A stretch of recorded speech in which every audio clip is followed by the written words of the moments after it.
So yesterday, NBA free agency, a lot of average players got a lot of big money, a lot of good contracts. So for those thinking the NBA is in danger, I think they're doing fine economically.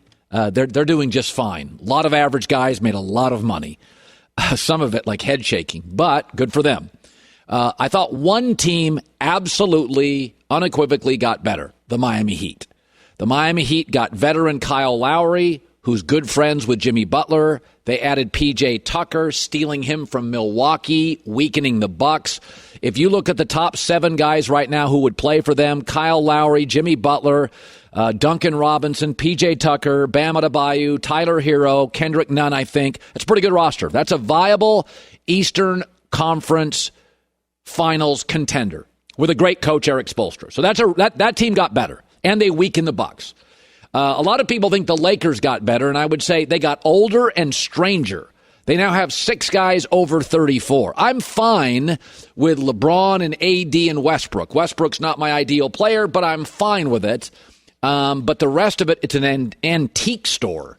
You can say what you want about Alex Caruso and Dennis Schroeder and KCP and Kyle Kuzma, but any Laker fan who looks in the mirror and is honest knows those guys made a lot of shots. And those are young legs, and they can play a lot of minutes. All right, Wayne Ellington and Dwight Howard can't. They lost 4 athletic young guys. Caruso's athletic. Schroeder's athletic. Kyle Kuzma drives you nuts, but he can make shots. So can KCP. They're all gone. I mean, you start looking at these guys the Lakers have, I swear to God, let me read this. Dwight Howard, 7 different teams. Wayne Ellington, 9 teams. Trevor Ariza, 10. Kent Bazemore, 5. Westbrook, 4th team, 4 years. It's like, where's Francis McDormand? This is nomad land. And once again, a basketball team is saying, well, we'll just let LeBron figure it out. No, LeBron's in his 19th year, not his 9th. LeBron's at the point in his career where he should be building around a team that he can help make it work, not have to singularly make it work. You take LeBron off this roster, it's not a playoff team. AD and Westbrook and Trevor Ariza and the antique store is not a playoff team. So I think the Lakers here went a little too far in getting rid of all the young guys and getting a bunch of old guys. And everybody on Twitter is like, yeah, old guys work in the playoffs. Yeah, they do, but Drew Holiday for Milwaukee ain't that old. And Giannis ain't that old. And Chris Middleton wasn't that old. Milwaukee also had some youth. Okay? Like, let's not kid ourselves. That Laker team that won in the bubble, yeah, they had LeBron and they had AD, but they had Kuzma and they had Caruso and they had KCP, who played very well in the bubble. I think the Lakers swung too far into nomad land, too far into the antique store of the NBA. Is that I understand LeBron is just tired of teaching guys how to play. But you cannot deny that Kuzma and Schroeder and Caruso and KCP, they may have been inconsistent. They made a lot of baskets, and they played a lot of minutes. And young players, when they get injured, they get back on the floor quickly. You bang knees now with Trevor Ariza and Wayne Ellington, they're on the injured list for a long time. There's a lot of miles on those tires. So the Miami Heat absolutely got better. The Lakers got older and stranger, and I thought they swung a little too far into the, hey, LeBron will just figure it out. No, that's not fair anymore. You can't ask LeBron to be super glue in year 19 and make everything stick together. That's not fair anymore. He's got to be part of what makes it work. A big part, a large component. You start looking up and down that roster, though, he is going to have to run the offense. There are nights he's going to have to guard the best guy. He's going to have to play 40 minutes. And I'm talking regular season. Forget playoffs. Because you know AD's not playing 82 games. You know that, right? And Westbrook's now had multiple knee surgeries. He's not giving you 82, although he'll play his butt off when he's on the floor. I thought they got too old, too creaky. Ric Bucher, now Fox Sports analyst, is joining us live covering the NBA since the early 90s, brought to you by Mercedes-Benz, the best or nothing. I actually supported the Lakers with Westbrook. I said, not every pitcher that eats innings in the regular season you want starting Game 6 or Game 7 in the postseason. I do think he plays with passion. He plays a lot of minutes. He plays hard. In the postseason, you may have to, marginalize his shots. The Westbrook thing I got, but I looked at the rest of the Laker moves yesterday, and Lakerland's telling me how great they are. And Rick, I thought, you can say what you want about Kuzma and Schroeder and KCP and Caruso, but most of them played defense. They gave you an effort. They made shots. I thought the Lakers got too old yesterday. That was just my initial take. Yours? Yeah, no, certainly the hallmark of last year's team was their defense. Number one in defense, and even though that Anthony Davis missed half of the year and LeBron missed extended time, they were still number one, and that's due to KCP and Dennis Schroeder and Alex Caruso, all of whom received all NBA defensive votes. Yeah. And all of those guys are out the door, and they're replaced by players who maybe once upon a time, like Trevor Ariza, were good defensive players, but certainly at this vintage age are not. The most troubling part for me is that Russ Westbrook, you mentioned, plays with energy, plays with effort, all of that. He also plays really fast, and that's when he's at his best, playing in transition. And you're not going to be able to do that with this team. It kind of reminds me of Team USA beating Spain. Like, Spain had two 36-year-olds in Marc Gasol and Rudy Fernandez in the starting lineup, both of whom went scoreless. That was an older Spain team that got beat by a younger Slovenia team and then a younger Team USA that was just playing up-tempo. And it's all well and good to say, well, we're going to play a more controlled, poised game with the veteran experience, but that's not the way the game is played during the regular season. And yes, it slows down a little bit in the postseason, but you have to get there first. Yeah. And these bodies being able to survive the tempo at which the game is played with this geriatric, I hate to be insulting, but they were already the oldest team on opening day last year, and they just got older. And what did we see with that oldest team? They weren't able to get to the finish line in one piece. So, look, I understand why the Lakers would do it. 2 years ago, they had the Dwight Howards, and they had all these guys come in who had been Lakers before, and they understood what the legacy of the franchise was, and they wanted to make good on it, and they had experience, and those are the best kind of players for LeBron to play with, experienced role players. I get the magic that they're trying to recapture in bringing the Kent Bazemores and the Trevor Arizas and the Dwight Howards, guys who've already been Lakers, and understand what it means to play under that brand. But that said, all of these guys are not at a place where they're trying to prove something. They've already proved something. 2 years ago, you had all these guys that wanted to show, hey, you know what? I've been kicked to the curb.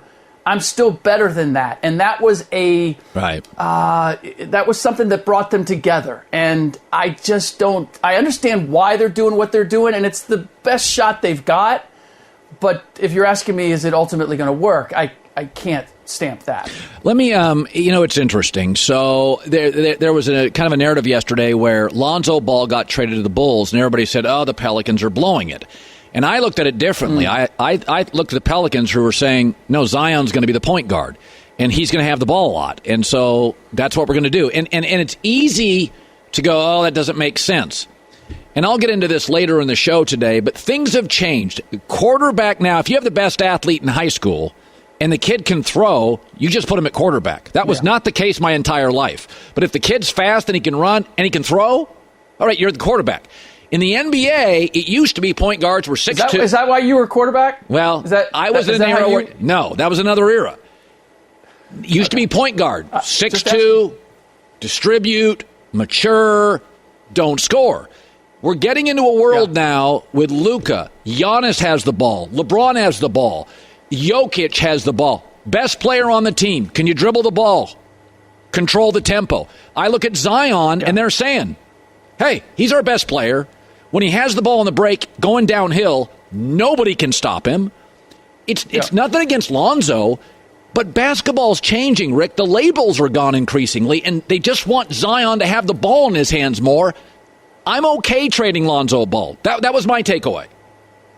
Sure. Oh, yeah, I have no problem with that, and I like it from the other end, too. I like what the Bulls did in terms of making themselves a solid playoff team by adding Lonzo Ball and Alex Caruso. That's exactly what they needed. And you're right. It's the point forward has now become a passing big, if you're going to throw Jokic into it. But I think more so, this applies to the whole point forward concept, where I'm going to get a guy who, and Zion isn't there yet, but a guy who's just a matchup nightmare. Yeah. And again, not to reference Team USA, but the difficulty is with us is that that's how we're used to playing. And if you watch the way Doncic plays in international play, it's not the same. We've become ball dominant with a single great player and play everything off of that.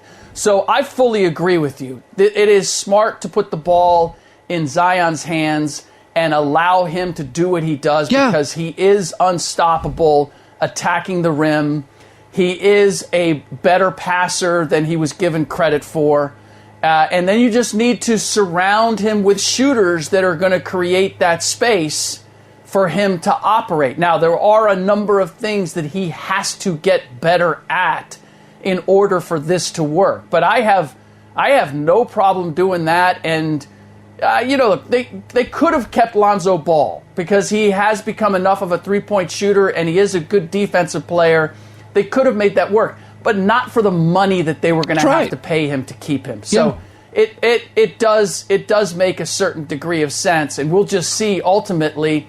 This is the thing for me, is that everybody is, and we often do this, like we look at the surrounding cast and we look at the coach and the GM and we say, well, they have to get better because you have this great talent. And it's a lot like what we saw with Giannis in Milwaukee. Yeah. Yes, you're right. He's the great talent. But he has to get better, too. He has to get better at utilizing all those pieces around him and understanding his strengths and weaknesses. And Zion Williamson has to go through that same growth curve before the New Orleans Pelicans are going to be as good as they can be. Ric Bucher joining us. You know, it's interesting. I looked at the contracts yesterday. I don't begrudge anybody for mobility, making money. God love all these guys. They put their lives out there. They work their butts off. Some guys are overpaid. You know, Michael Jordan and Magic Johnson were underpaid for most of their career. So to me, get what you can get. Chris Paul's going to make $440 million. God love him, okay? It's interesting, though, and maybe this is just the reality of the NBA, that the LA Clippers are going to pay $36 million to Kawhi, who's not going to play next year. There's no reason to risk it, even if he's ready to play with 30 games to go. He won't play. For the right to sign another contract with him on a nonverbal player who doesn't really communicate, criticizes your training staff, has a cousin as an agent. And I look at this, and I know this is against the grain on this. I couldn't do it. Like, I could not pay an employee more than anybody else, and just for the right to be in your good graces a year from now. Do you think anybody in Clipperland is saying, what the hell are we doing? We're being held hostage by this thing. If they are, they're not speaking very loudly because there are enough people in the room that would look at them and say, what are you talking about? And I understand your trepidation, but they're all in on this. And Ballmer is all in on getting this done. And I believe that the way that the Clippers have formed themselves without Kawhi is the best thing that could have happened. Because when Kawhi came in and he was paid everything and he was the guy that had built the team and I am the cat's meow, I am everything that this team needs, it was too much. He was trying to do too much. He was trying to be too much. They have enough talent around him. I just need him when the game is on the line to give me that mid-post, which only he can do. That's where he is unique and exclusive. And so it's a matter of, yes, there are a lot of things that he doesn't give you, but he gives you a couple things that you simply can't get from anybody else. Yeah. And now they're in position where Kawhi recognizes, I don't have to do all these things. I don't have to be a playmaker. I don't have to dominate the ball. I just need to provide these certain things. So I think it's worth the risk. And let's face it, for where the Clippers are, never having won a ring, I mean, look at what it does for Milwaukee. And they kept adding pieces and spending money, and they're going to be spending money for the next couple of years. I mean, they borrowed on their future in order to win that ring.